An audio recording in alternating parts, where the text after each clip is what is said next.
Okay. So, may you tell me something about yourself, please? Okay.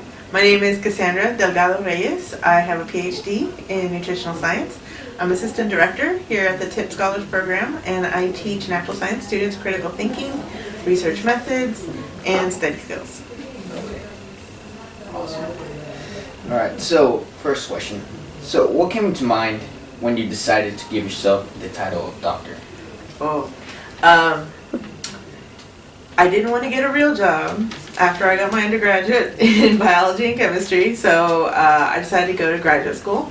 Actually, I was interested in food science, and interviewing for graduate programs, I found out about nutrition, and it was kind of like applied biochemistry. And so that I liked biology, I liked chemistry, I liked food, and so I decided I wanted to get a doctorate in, actually I wanted to get a master's in nutritional science. But the fellowship that paid my way through graduate school was for PhD students, so I decided I'm going to get a PhD. So, was your first thought of becoming or working at a college or going to school? Or what was it? College, high school, or a hospital? When I was studying for my degree in biology, actually, I was a biology major first. It took me a while to get my undergraduate degree, so I decided to add chemistry as a second major because I wasn't going anywhere anytime soon. I was thinking I was going to teach high school science. But then I had friends who had just graduated, were teaching in the school systems, and were coming back telling me stories, and I decided maybe high school teaching wasn't for me. I had a chance to do some research in my junior, senior year in the biochemistry lab, and I really, really enjoyed it. My professor in biochemistry just asked, why don't you think about graduate school? I looked into it, and it was something that I decided I wanted to do. When I first decided to go to graduate school, I was thinking I was going to work in industry. I was going to be a food scientist. I was going to work to develop the new sugar-free, low-fat, best-tasting ice cream ever using the power of chemistry. But then I found nutrition and the whole biochemistry and physiology of how the body works with food chemicals kind of got me interested in that. So there's a lot of nutrition majors. I am one of the nutrition majors myself. Yes. Best major? So what can you tell them about the classes that they have to face, like different biology classes, different chemistry classes, nutrition classes? Nutrition is actually a very diverse subject because you need to know the science behind stuff. You need to know how chemistry works to know how the body works. You need to know how the body works to know how food is processed in the body. But food is not a standalone topic because there's so many other social factors that affect food. Culture, society, diet, just in general the lifestyle. So it's a very big area in nutrition, but it has a lot of technical aspects to it. So you can go very detailed into the biochemistry, physiology of it, or you could be very big scope into lifestyle, cultural issues with nutrition. So now that you were talking about like it relates to the human body and all this, how can you relate it to the origin of life? Origin of life. This is interesting because while I was taking my biology courses, one of the courses that I took was comparative physiology. And so we looked at everything from a lamprey, which was the scariest animal ever, up to a cat, which is a mammal. So they went from a very crude, very primal? There's a word for it. Uncomplex animal to a very complex animal. And you could see that there's a theme behind it. Things that were a lot more advanced had the same basic structure, just fancier things. So the gut, for instance, you had things that could eat and it just passed right through. But then as you get into more and more complex animals, there's different structures. The pancreas, different sections of the intestine, the ears, just ear bones, going from a very undeveloped animal to a very highly developed animal. You saw where the more advanced animals kind of had things that you would never think to design. If you were designing the mammal as a machine, it looked like there was an engineer somewhere in there. And so kind of the origin of life, that kind of for me was a biggest aha moment for evolution, because I don't know, just like whether there's life on other planets, there's so much just statistical probability, it's so huge that the right things would combine to either form life or that there's life on other planets. It's hard for, there's lots of little clues, but there's never one big piece that says, this is the way it started. This is the answer to this question. And I think that's what inspires a lot of scientists. Like, I've got to find out. I've got to keep adding up the clues to figure out this. So for the origin of life, I think it was a combination of events. Could be that some alien life on a meteor, sparked the start of just that right chemical action combination to start that chain of complex animals, or everything was here already, and just that one lightning strike that just kind of fused that reaction to start out. I don't know, lots of options. I guess most of us think about the same thing. I mean, I myself sometimes think, is there other life in other planets? We cannot be the only ones here. So it just comes a lot to mind when it comes to that. I don't have any more to say. Do you guys want to add something? Do you want me to stop it? And then we can... Okay, so I have a quote here, and it says, if you can't teach religion in science classes, why is evolution taught? Do you think you can kind of expand on that for me and see if you have an opinion on that? Okay, so just to make sure I got this right. If you can't teach religion in science classes, why is evolution taught? Yes. That's a very simple answer, because evolution isn't religion. And so teaching science in science classes has to do with scientific reasoning. There's a whole set of reasoning when it comes to faith-based classes. Those have a whole different set of ways of thinking about the world, ways of interpreting the world, whereas science has its own set. It's not necessarily mutually exclusive, but it's like saying, why don't you teach swimming in your chemistry class? It's a whole different skill set. Evolution is based on scientific reasoning, on sets of logic and evidence that holds to the scientific field, the scientific world, whereas religion is not really based on, it's actually almost the anti-science, because you don't need to see to believe. It's about faith. And faith, the definition of faith, is believing without evidence. You have faith that it exists and you don't need proof. Where in science, the whole idea of science is pieces of evidence that line up the logic to have you come to a conclusion. So teaching evolution in a science classes is just another example of how the reasoning, the scientific reasoning, and the evidence plays up to a conclusion. Whereas in religion, creationism is a belief system that has to do with faith, not scientific logic. So those two lines of reasoning are separate enough that they don't necessarily conflict, I think. So teaching evolution in science is putting it where it belongs, and teaching creationism in religion class is where that belongs, because the lines of reasoning are similar for those areas, those fields of study. So we want to know a little bit about your beliefs. Okay. Do you believe in evolution, or do you believe more in the religion side? Or is Like it that a mixture higher of power. Higher power, yes. Okay, so just to kind of give you an idea, I'm from South Texas. I'm from McAllen, Texas. So this is right along the Mexican border, very high population of Catholics. So I was raised Catholic. Actually, my mom wanted to be a nun, so she was very Catholic.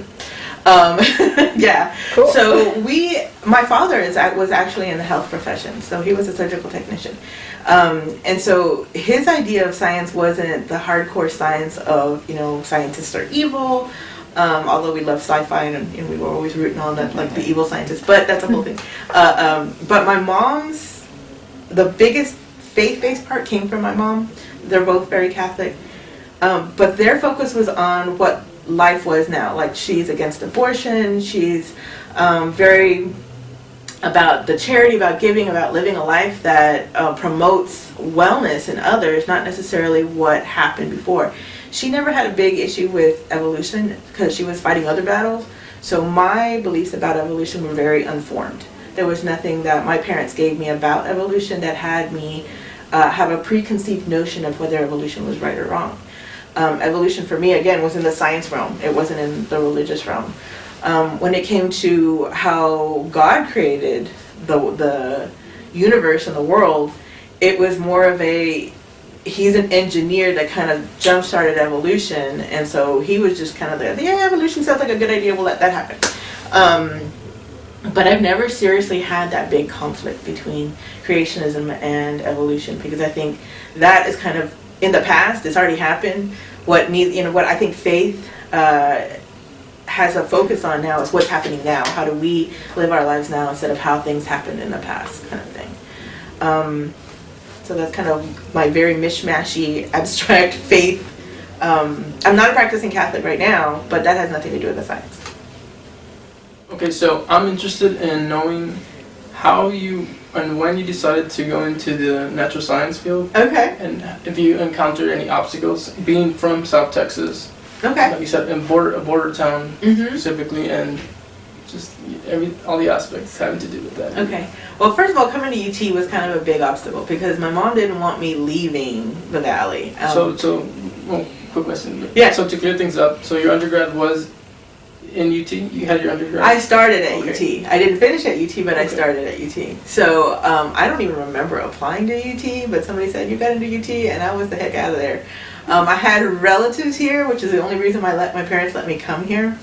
Apparently I got into Duke, but my mom didn't let me know that until after I had graduated, so thanks, Mom. But anyway, I started off as a business major because I know I wanted college. I didn't know enough about college. I was a first generation college student. So all my parents knew were college equals money. And my mom had a lifelong battle of trying to get me to look nice. I was very much a tomboy, so business means you had to wear suits, means you had to look good. So I figured, sure, business, until I started off in business. I knew very quickly that those people were not my people. They were motivated by things that I just did not motivate me. Economics, business, it just wasn't very interesting. So I kind of was a business undeclared for a while until I took a botany for gardeners class. I grew up reading sci-fi and fantasy, and I love that kind of stuff. But I never thought I was smart enough for science. But then I took this botany for science class, and I fell in love with plants because they're just so alien. All the stuff about them is just really, really just bizarre. And so I decided I'm going to be a botany major. Plus, there was a really cute Italian TA that used to sit next to me in biology. And so I decided I was going to be a botany major. And I took my first chemistry and biology and botany courses for majors, and actually I tanked completely that semester. But there was other life stuff going on that is actually part of the obstacles.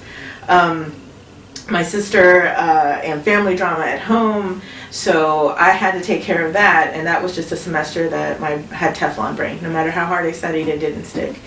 And because I felt that obligation to, as the oldest daughter, the oldest sibling, oldest child, that you had to solve that for them because they were relying on you. And plus I felt guilty being the only one away. Everybody was back home dealing with the problem, and there were snide remarks about, but you're not part of the family anymore. So I felt that pull to have to be part of that drama.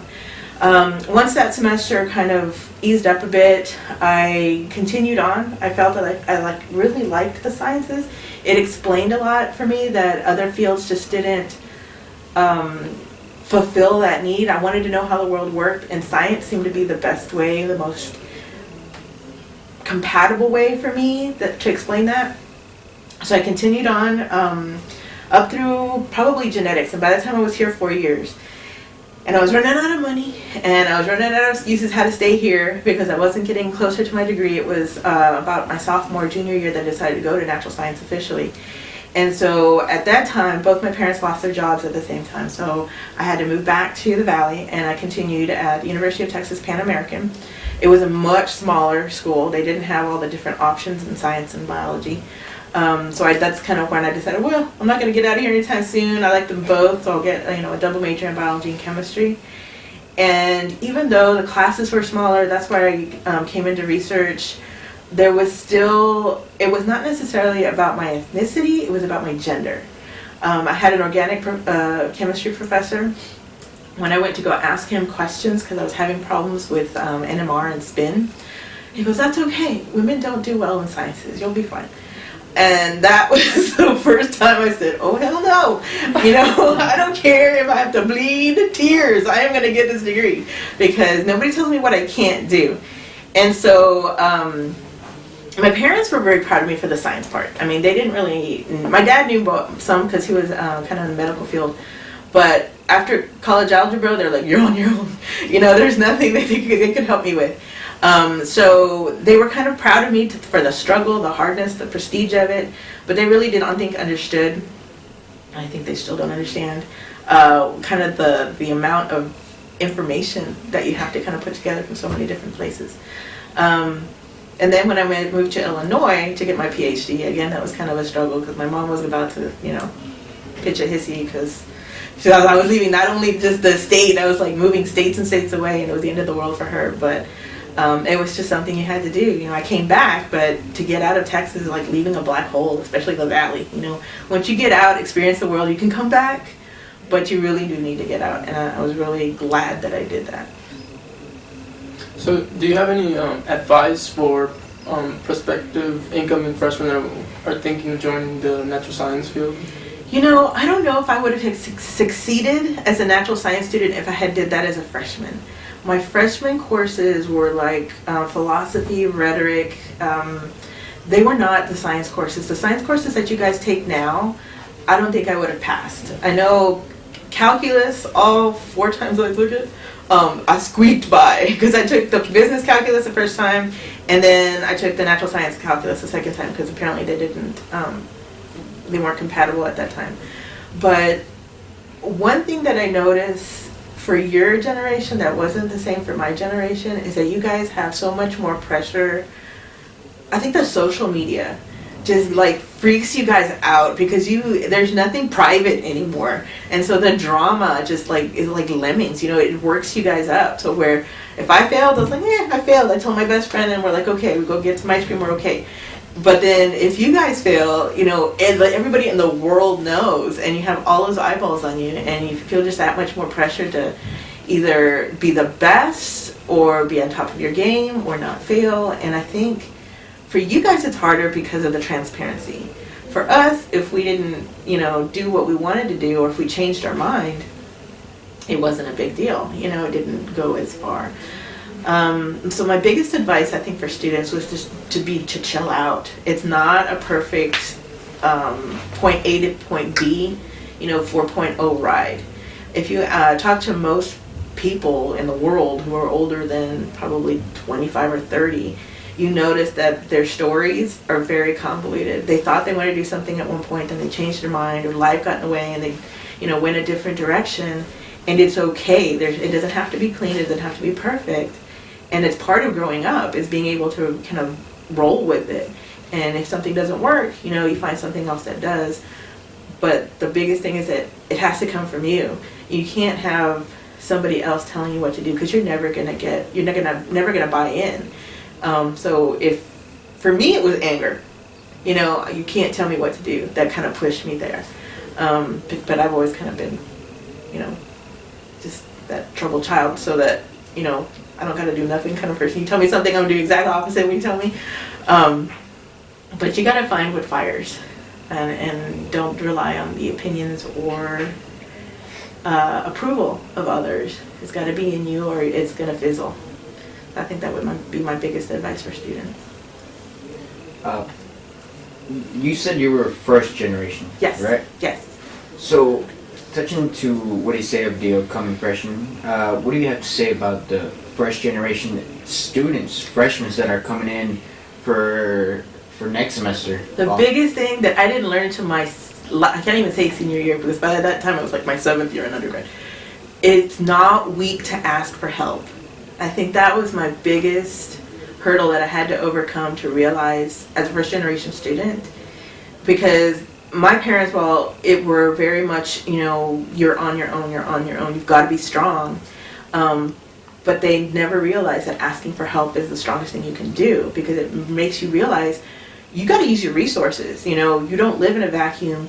You don't have to do it all by yourself. And asking for help is not a weakness. It's a smart thing to do, and it's going to get you further than if you did it by yourself. I realized that my last summer before I went to graduate school, because I did both my physics in the summer, like back to back in short summers. First one I squeaked by. The second one, like my entire graduate career was writing on whether or not I passed that class. I would go to tutoring. I'd tutor. I'd excuse myself for like 5 minutes, go in the bathroom, just bawl my eyes out, come back, and just work my butt off. And that was the hardest earned B I ever had. But that, I think, in that one semester, I grew up more than I had in the 7 years I was in college. Because asking for help is so important. And you just gotta swallow your pride and do it. Did you feel any pressure at all from your family, thinking, all right, you know, everybody has their eyes on you. If you mess up one little thing, you're gonna think that your family's gonna judge you by the simple things that you do? Yes and no. I think my siblings are the hardest judges of me because they stayed in the Valley. My sister graduated with her high school degree, but she had to get private tutors. My brother never graduated high school. He dropped out at 9th grade. He's got his GED, although he can't find it. And he still lives at home. So I feel like anytime I don't do exactly what I plan to do, they're like, that's what you get, you know, for being better than us. I know when I didn't get a research position, I wasn't a professor. They're like, well, why did you get a PhD then if you're not going to, you know, why did you spend so much time at school? Why did you waste all that money? My parents, however, are kind of on the other side. They are very overprotective and they don't want me to go through hardship. So they want me to take the easy. They want things to be easy for me. So they were very much supportive of me dropping out. And when it got hard, it's like, did you hit the wall? Do you want to come home? I mean, because we're here for you. And so it wasn't like, you're strong, you can do this. It was, we'll take care of you. And so it was kind of a weird kind of, you know, jealousy versus overprotection part. So I think that would be the family pressure to it. And of course my mom's always like, oh, my daughter's a doctor. I was like, no, don't tell them that. They're going to start asking me about stuff. So there's a pride, but then there's also the kind of the fear of the unknown of what it is and what it isn't. So, you didn't inspire your younger siblings to go to college, or did they ever consider college at all? No, they never did. Our family in general, my mom is the exception. My family is very homebody. They are not social people. They talk to people when they have to. And my mom is just the complete opposite. So they've never really they hate living in the Valley because they feel stifled, and they've lived there their entire life, and so they feel like everything's the same. They know the same people from ever. But then I don't understand because they never actually want to meet new people. Both of them have actually been in Austin. They've lived in Austin for a while for one reason or another, but then they always went back. I'm trying to get my brother to come up and just live with me and like find a job. I don't care, like Amy's Ice Cream, something. Just get out and do something. But he always finds excuses not to, and I don't know. Yeah, I don't know if it's fear or comfort. They're just too comfortable there. I don't know. It's weird. My sister's done weird things though. She's like been a masseuse, and she's done vocational things. An esthetician. She was a model at one point. That's what it was all about. You know, Sean, do a model. But it never. She ended up being a post office, a rural carrier for the post office. So it was not a career that she was just jumping job to job. She never found something that she wanted. She wanted to be a vet, and I don't know why she never, pursued that. I think she thought it was an expense. It was too much money. I don't know. Okay.